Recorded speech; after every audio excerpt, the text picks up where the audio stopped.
This is the first time that somebody made a video game where we really get into the head of one of the main characters of the books.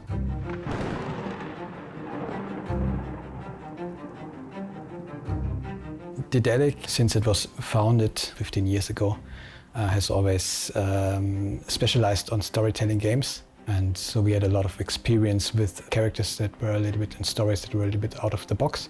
And what we wanted to do with Gollum as well is to add a story in the Tolkien universe and make this a narrative-driven game. Look at me! They brought you to him, didn't they? The Dark Lord. What did you tell him? What did you tell Sauron? Before we started with the writing process, we did, of course, a lot of research. We read the books, we watched the movies, and read Tolkien's notes that he left about the story and about his writing process and his letters and all we could get our hands on, basically.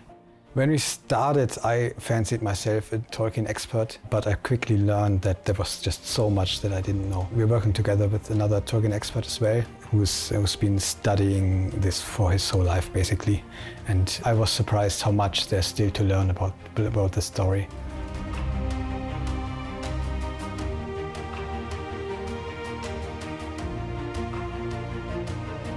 I think the main focus for Gollum was the story, which is the main thing that keeps you playing, because we tell a story that wasn't told before. The backstory of Gollum is in a lot of ways still a mystery. So there are many open questions and many things that Tolkien himself didn't answer. So we had to fill in the gaps and really try to interpret those notes and integrate them into our story and make sure that we are in line with what Tolkien wrote, but still add our own version. So it was quite fun to find out what happens. So it's our Tolkien himself kind of saw himself as a historian who finds out what happened in the past in that world that he created. So that's kind of what we did as well.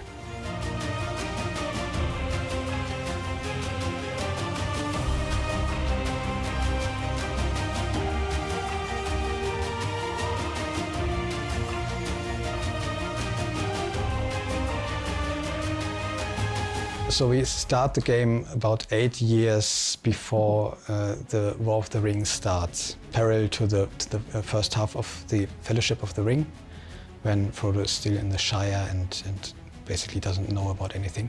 My favorite part of in the development process when it comes to art is showing places that we've never seen before. It's like, for example, the inside of Sauron's tower, like the inside of Barad-dûr. The first half of the game is basically taking place there and really finding a visual style for this gigantic hive of creatures, like how they are living there and how they are working there, ruled by fear and all the time death everywhere. That was the most fun part. We expanded the lore a bit with a few new characters. For example, we are showing evil humans a lot, like humans that are working as spies for Sauron, or even working in the tower next to the orcs and next to all the other monstrosities. We're even showing a character that grew up inside the Dark Tower.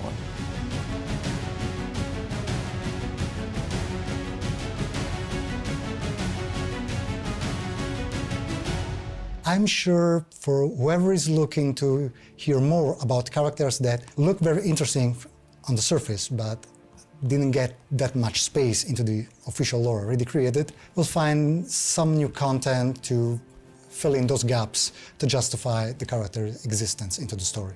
In the end, we do all of this for the fans, and we want to make them happy, and we want to make us happy, of course, and hope that the fans like it as well. That's what we do this for.